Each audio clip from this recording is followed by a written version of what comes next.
but also for naming it as Asian, the name that is so important part of this institution. Because as you know, Asia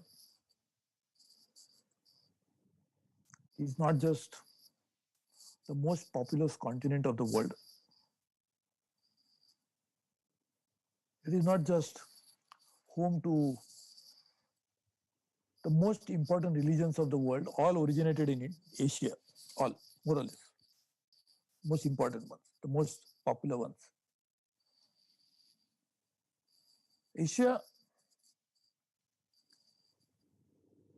will be the future of the world. People say this will be Asia's century. I would say probably beginning of never-ending expansion that will happen will be in Asia. But that's the future. But if you really look at the past, two largest economies of the world are always in Asia. A very quality education which will equip you to face tomorrow's world in a more effective manner. You are all enrolled yourself for management studies. And if you talk to me, I'll say, oh, my generation was far, far better. But the reality is, all generations have problems and all generations have good people and bad people. So generations always take pride in saying that we are better off than you. But the reality of the matter is that all generations, the previous ones, create problems for the future generations, particularly in case of environment and other issues. You are seeing that previous generations have created problems which you have to now solve. So you will be told that the previous generations were better, but you must have that confidence in yourself that they may be better, but I will be best. There are always good qualities, good contributions made by all generations. But you'll have to have that confidence to get the best of them, but also pick what is bad and leave it out and try to progress by carrying the relay race of carrying the baton with the good things and leave the bad out. But in tomorrow's world, it's going to be a really a very different world. All worlds are different, but tomorrow's world particularly, because what we just had, and we still are in the midst of it, is this pandemic, which has put a lot of question marks about the way we are living life, social life, economic life, even cultural life. So it has even scientific way that we are thinking. All of that, there has been a serious question mark on them. The disruption that has been caused is not just temporary. It is going to make people think completely differently. And therefore, you have an advantage of knowing the old systems, old life, old way of living, and will also be faced with a different kind of challenge because you will be the first batch, first generation of young boys and girls who will be entering the new world. Every generation enters a new world, but they enter with little bit of small little changes, incremental changes. But you are entering a world with completely different kind of approaches and attitudes people will need to adopt to face this new world.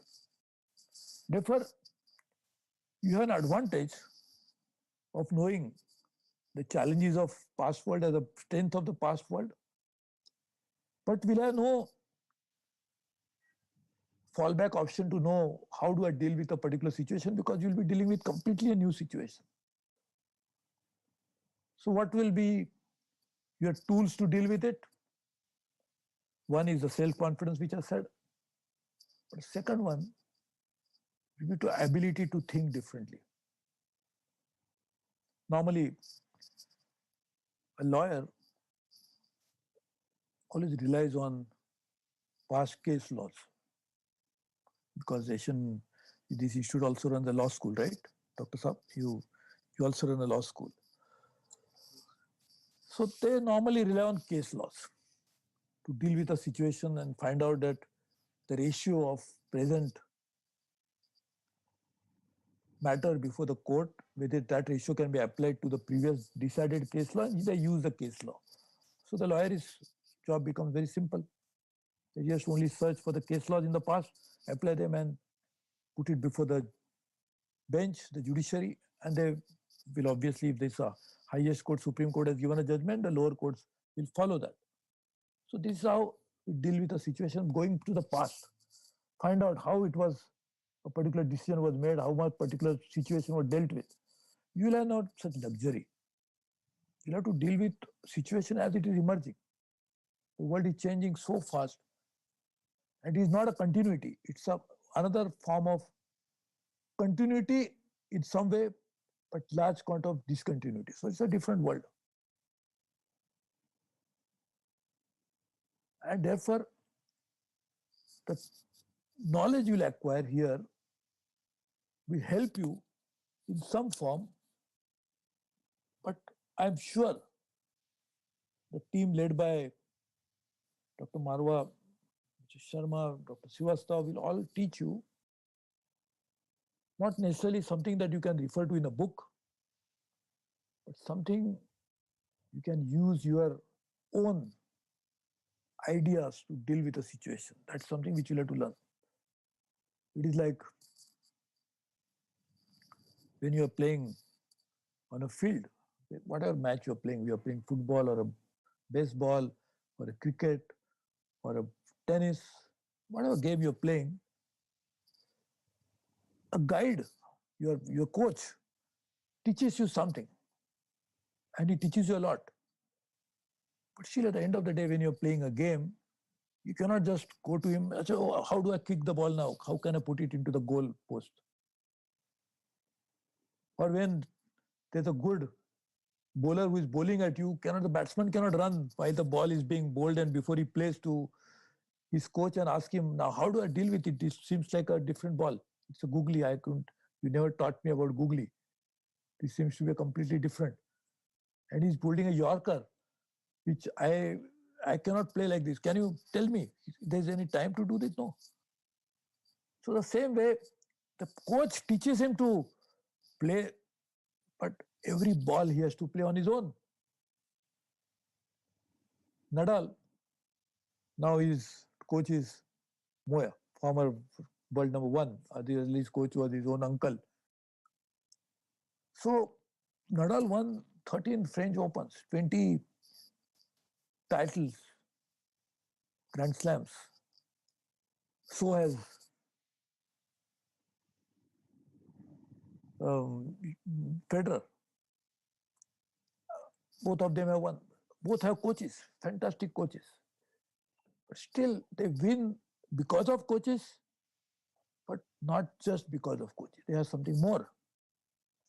And that because everybody has a coach.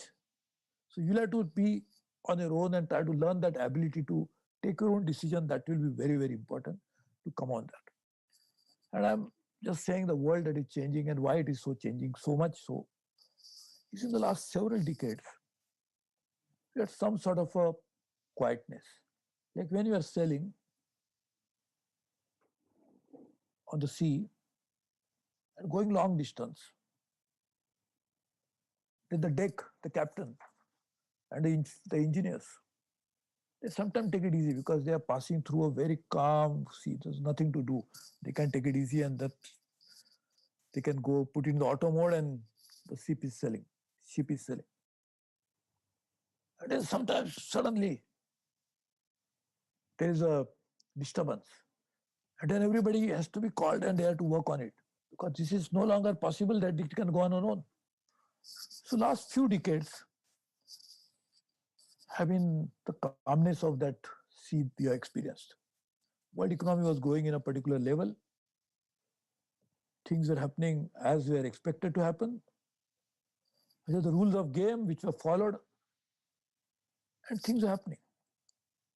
The rules of the game were defined by global institutions, multilateral bodies like WTO, World Trade Organization.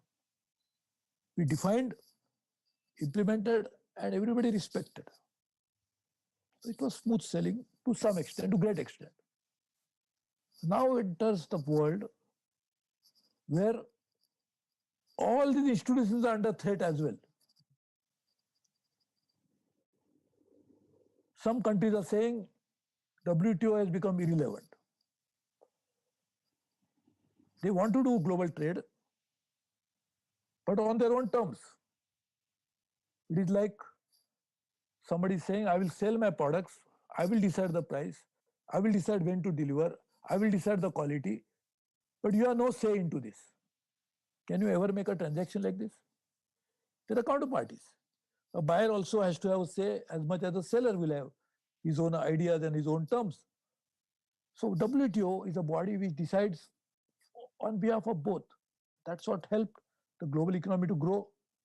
And now suddenly you are seeing that that is also under threat. The other element which kept this calmness in the global economy was we had accepted globalization as a reality. Therefore, everybody was saying we have to go one way, that open up more and things will improve. That again is under threat. Even the largest economy of the world, which promoted capitalism aggressively and said we want to promote values of our own country, our own society globally. That's why sometimes they went for regime change. USA is also now questioning the entire efficacy of globalization. I mean, many others are questioning, but I'm saying USA because they are the ones very aggressively promoting it. Third, the established global supply chains, which were the hallmark of global economy, are also under serious scrutiny. So what was taken as granted is changing so fast. For example, everybody knew that I have to make an iPhone, then I have, these are supply chains, everything. My marketing network is fixed. All of that is under some disruption. So the entire tenets of global trade and global economy is under serious change, also challenge, both change and challenge. And therefore, in that context, the management graduates will have to play a role into this, each of these. If you're studying, for example, you want to graduate in financial management as your part of your career, you want to specialize in that. The entire financial market is under turmoil. Getting money from what source is going to be another very important challenge. If you're into managing materials, purchases, you have to decide how do I buy because suddenly there is going to be some duty. Suppose what is going to happen? How do I deal with that? If you're into supply chain management, that are again under threat. So all aspects of that are going to be changing so rapidly and so frequently. So you have to deal with all those situations very effectively. I had to go for some other program. That's why I actually kept 11:15 to 11:30 as a slot. And I was expecting that I have a very bad habit of coming on time. So I came sharp at 11:15, but I think there was some change. So I had to go for something. I'm not going to expand, but coming to, because Dr. Sori is here, let me come to that point. Why I was saying this. The other very interesting aspect of change is that, as I said, the globalization is under threat, supply chains are under threat. But what nobody can, hopefully, and logically can change is two things. One, all businesses will have to be more and more connected to local communities. For marketing, because that's the market. Large marketing will happen in the remote areas because that's where the growth will come from. But also for sourcing. The local communities will have to be part of a, we like to be part of a global supply chain, and that's how the governments of the world will have to bring in the growth. Because if local communities don't grow, the so-called inclusive growth will never happen. So they will have to be included into that. And that this is at the business level, but at broader policy level globally, the world will look like different dots, which are some are disconnected from the previous established system and waiting to be connected to the new emerging system. It is like galaxy, wherein some part of galaxy, some stars, or some elements of that get disconnected. So galaxy remains, but something got disconnected and they fall apart. World at broad level will be different dots which are disconnected from the previous ones and waiting to be connected to something else. So you will have to play the role of first understanding what is getting disconnected, and also your challenge will be how to connect these new dots which are emerging and the old dots which are already waiting to be connected. Now, where is Dr. Sodhi comes, Dr. Sodhi comes in, my dear friend and my colleague. What is our most successful business model in India is Amul. Why? Normally, sorry, I had to go, otherwise this was my very interesting topic for me to speak. Interestingly, the governments make business grow and government benefits from businesses growing because they pay and collect a lot of indirect taxes. Now, in case say GST, they'll collect so many other taxes.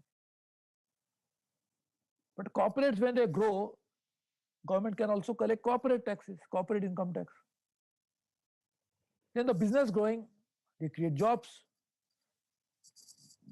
That also benefits the larger public good because job creation happens. In turn, everybody, because Amul has created, say, few thousand jobs, each of the job that you have created is going to add to economic activity. The person who has earned money is going to spend. But what is then different with Amul and the other businesses? The government has to earn money so that they can, part of that money, they can put it back into social development, into rural development. Amul model is that the business itself serves a social cause. So they pay this money to the government is a different thing which offers ability for the government to spend that collected money onto so many other essential infrastructure development or social development. But Amul collects milk from farmers. So first thing happens is that the farmer gets money at mainly her doorsteps, also his doorsteps. So first and foremost, farmer has got money even before the Amul pays taxes. So even before government collects money, the benefit of what government would have collected money and spent it back already has been integrated into the system. And Amul, so that is the first fundamental benefit that any government in the world will like to offer the business model is integrated in such a way that automatically that benefit is first granted to the people and to those people who otherwise would have been left out. When I was young, when I was boy, not young, few months old, few years old, I used to drink a lot of milk. I don't drink milk. Sorry, Sorisa, I'm not your customer. I don't drink milk anymore. But you don't need a customer like me who doesn't have too much of in the pocket anyway. But a mother's struggle was when we still, I grew up in Mumbai, but my native place was Konkan, where from where I got elected 4 times to parliament. When my mother had to take me to my native place, her biggest challenge was to find who can give that milk because there was no milk available.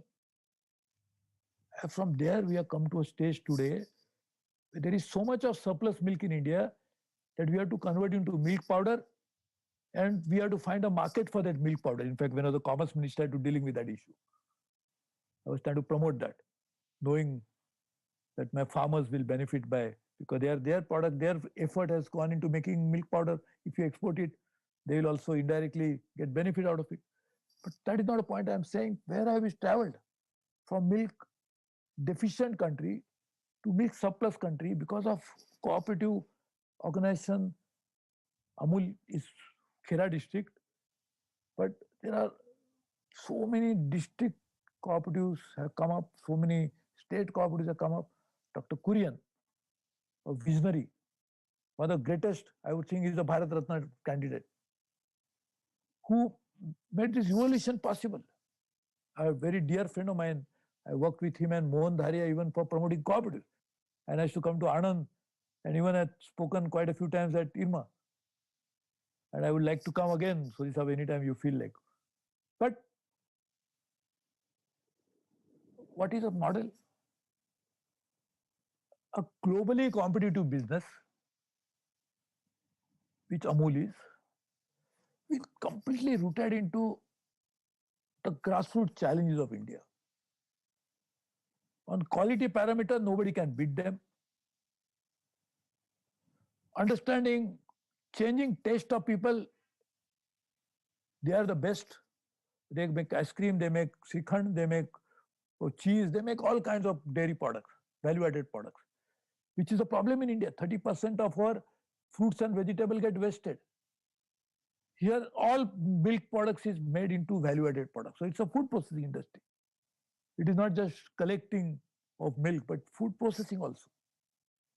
So what are all challenges that India is facing today in terms of rural development, economic integration, and making grassroots, village, remotest of the village to international connectivity? Amul is a shining example. So in the changing world, the dots I was talking about, Amul faced that challenge of connecting the dots of a different kind. And the success lies in the fact that made a straight line from the dots. And the line is infinite. You don't know where it starts and where it's going to end. I think all of you will have to take an inspiration from that. I'm happy, Marwa, you invited a distinguished person like Mr. Sodhi, Dr. Sodhi for this program. I'm very happy. Of course, he'll speak with authority better than me. But I'm just saying, my dear friends, in this gloomy atmosphere, everybody's saying, oh, business models are failing there. Here's a successful model. We never faced a problem, even this crisis. Amazon is a different model where their share valuation went up during crisis. Amul is not a listed company, but it's a cooperative. So, but Amul, in crisis, they are doing well. Even in good times, they are obviously doing well. So we have to develop business models of this kind, which will be globally competitive, but also grassroots related. This is what I'm sure my young friends will be doing it. And I'm very sure Mr. Srivastava Sharma will teach you that. Dr. Marwa will mentor you into that. And we'll continue to rise because Asia is the future. And let me tell you, India's economy has contracted, but will bounce back. India, I was saying Asia's different ideas. We have the history, we have the culture, we have the ability, we have the knowledge, we have the talent, and all the people are our real strength. So society is developed because of people, which we have in abundance, not in just in numbers. Numbers, of course, we are very large, but in terms of quality of people, we have everything. Look at Dr. Sodi. He could be competing with any multinational anywhere in the world. And because they understand, because once you have the source where the milk made, now some of my young friends may think the milk is available in a grocery shop. So how do you get milk? Because the grocery shop must be doing it somewhere manufacturing. Because we don't know exactly how the milk comes from. Because you don't have to do all that, because all those supply chains are very well established. But because he knows the source where the milk is made, nobody can challenge him. You develop business models of that strong like this, strong foundation with great future. So thank you, my dear friends. I am already running out of my time. I came on time and I had to leave on time, but I'm already delayed, but doesn't matter. I've been here much, much longer than what I thought, but it was, of course, very enjoyable to be in the midst of young friends like you and with such a distinguished stalwarts who are in the program.